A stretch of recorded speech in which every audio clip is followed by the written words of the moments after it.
무조건 발라야 돼요. 무조건. 정말 중요해요. 야외 활동할 때 정말 중요해요. 그 차이가 너무나 커요. 자외선 노출을 계속 받게 되면은 공격을 당하는 거예요. 피부가 경화된다고 표현을 하거든요. 피부가 딱딱해지기 시작해요. 와, 이게 자외선이 이렇게 무섭구나 라고 느끼거든요. 한번 그게 시작이 되면 사실 되돌리기 쉽지가 않아요. 여드름성 피부보다도 더 어려운 피부로 바뀌어버릴 수가 있거든요. 어떤 거를 추천해 주시는 제품이라도? 저는 제품을 써요. 그래서 저는 그것만 써요.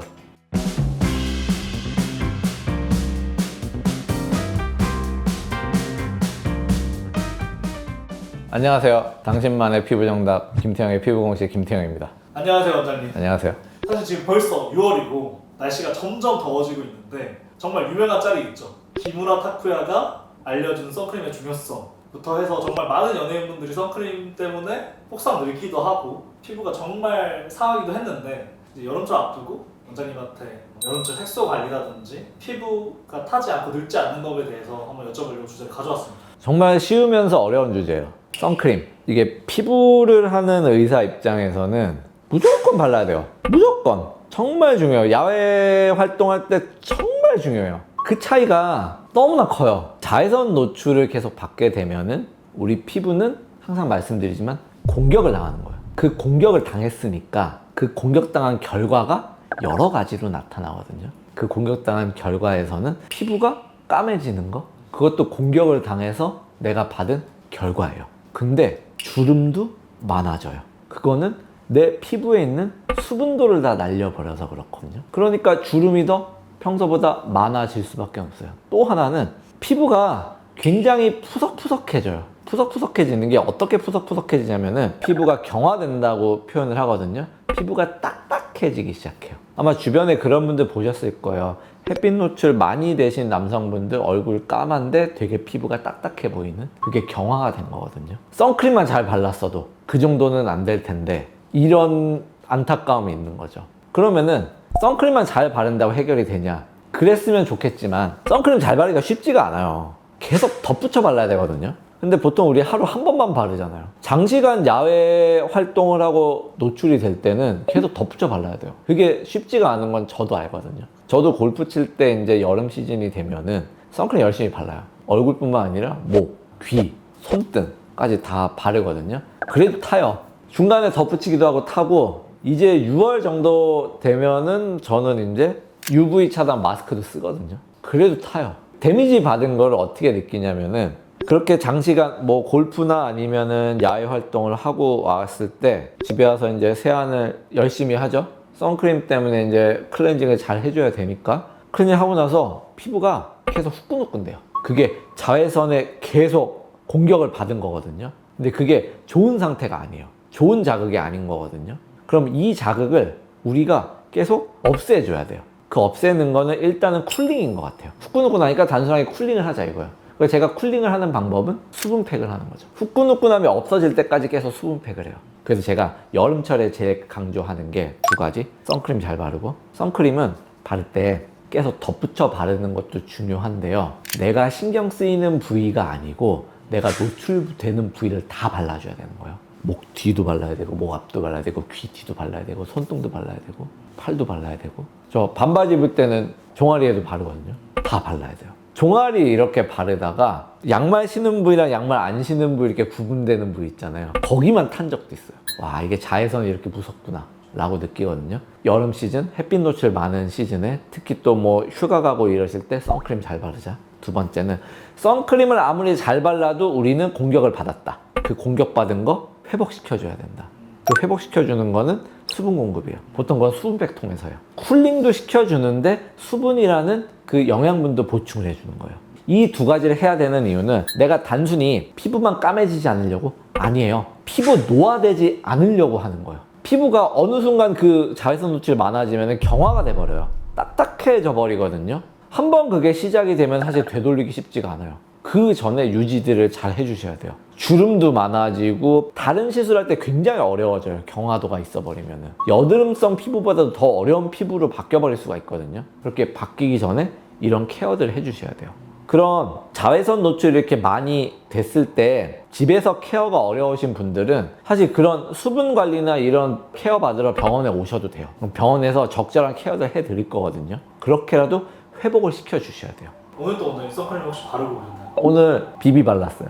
비비에도 선크림이 살짝 들어가 있죠. 사실 많은 분들이 고민하는 건데 저도 사실 무기자차, 유기자차 항상 고민이 되기도 하고 원장님은 혹시 어떤 거를 추천해 주시는 제품이라도 혹시 알려주실 수 있어요? 저는 바나나보트 스포츠 제품을 써요. 바나나보트 스포츠 제품에서 SPF 100짜리를 써요. SPF 110은 백화가 좀 많아요. SPF 100짜리는 그래도 백화가 심하지 않거든요. 그래서 저는 그것만 써요. 바나나보트 스포츠 제품에서 SPF 100짜리. 그걸 평소에도 쓰시고 골프 칠 때도 쓰시고 다 골프 칠 때는 그거를 쓰고요. 스틱형이 있어요. 중간에 덧붙일 때는 스틱형을 써요. 그리고 원장님께서는 수분팩을 강조해 주셨는데 또 그런 얘기 있더라고요. 중간중간 미스트를 뿌려서 얼굴에 열감 식혀주는 것도 도움이 되는 제 생각에는 많이 좋을 것 같아요. 어떻게든 안 하는 것보다 하는 게 좋아요. 그럼 뭐 예를 들어서 원장님처럼 골프를 치시는 분들은 뭐 중간중간 카트에서 하세요. 그리고 동반자가 이렇게 저 얼굴에 뿌려줄 때도 있고요. 또 피부에 안 좋은 얘기를 하면은 술 먹는 거 안 좋아요.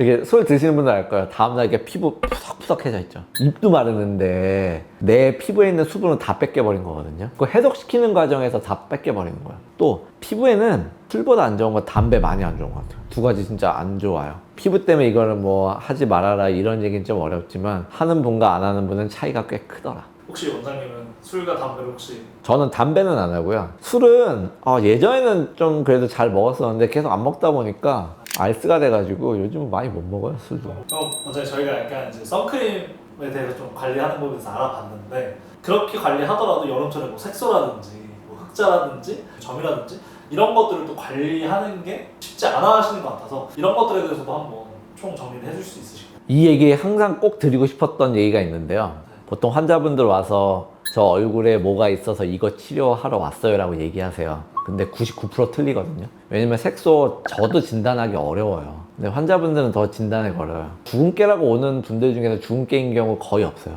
저 주근깨 환자 본 지 정말 오래됐거든요. 우리나라에서 주근깨는 뭐 초반에다 치료해야 되지 지금까지 남아있는 분들이 없어요. 무슨 얘기 드리는 거냐면은 얼굴에 색소 있을 거예요. 그러면은 일단 그게 뭔지부터 알아보러 병원에 방문하시고요. 그러면 그 색소에 맞는 프로그램이 뭐가 있는지를 와서 카운셀링을 받으세요. 내가 뭐가 있으니까 난 이거만 받을겠지라고 영상 보면서 판단하지 마세요. 정말 색소는 다 틀리세요. 죄송하지만 와서 진단 받으세요.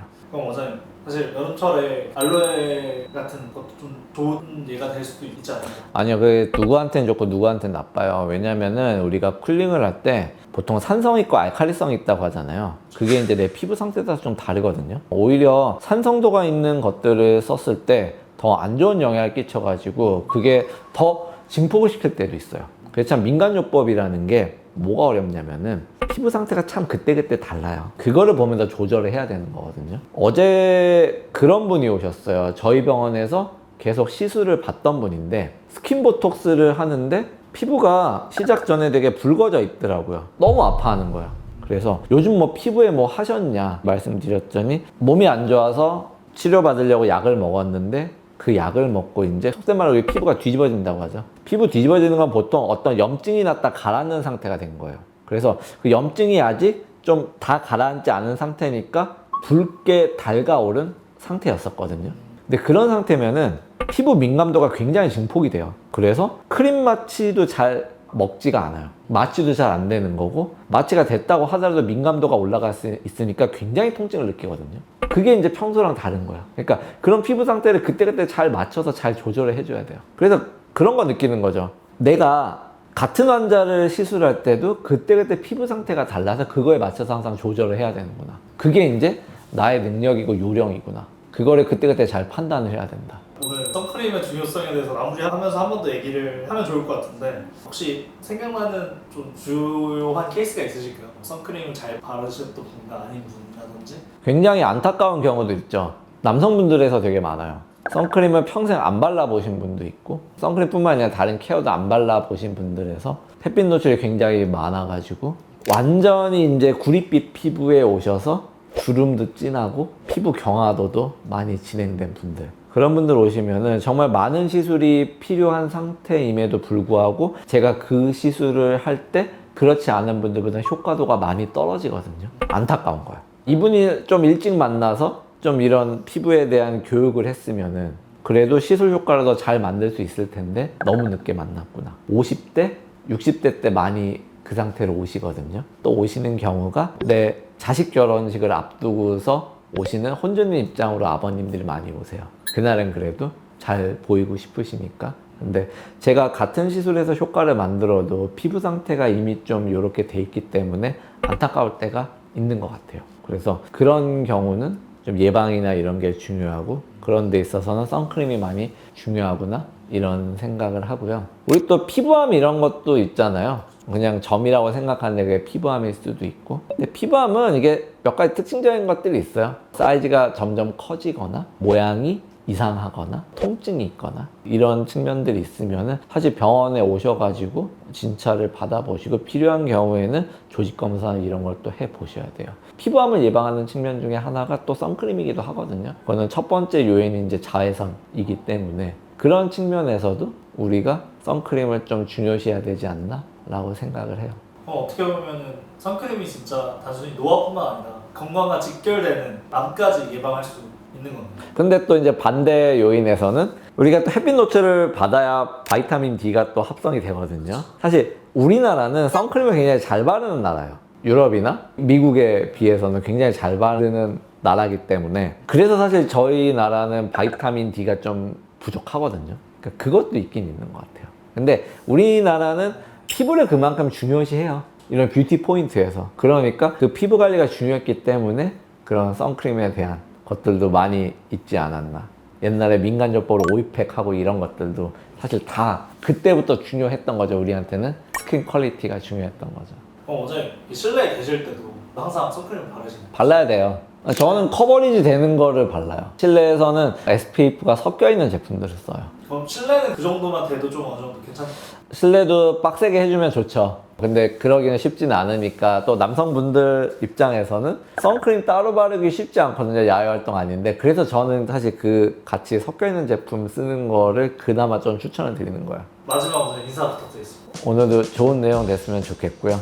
다음에 또 더 흥미로운 주제로 찾아뵙도록 하겠습니다. 이상 김태형이었습니다. 감사합니다.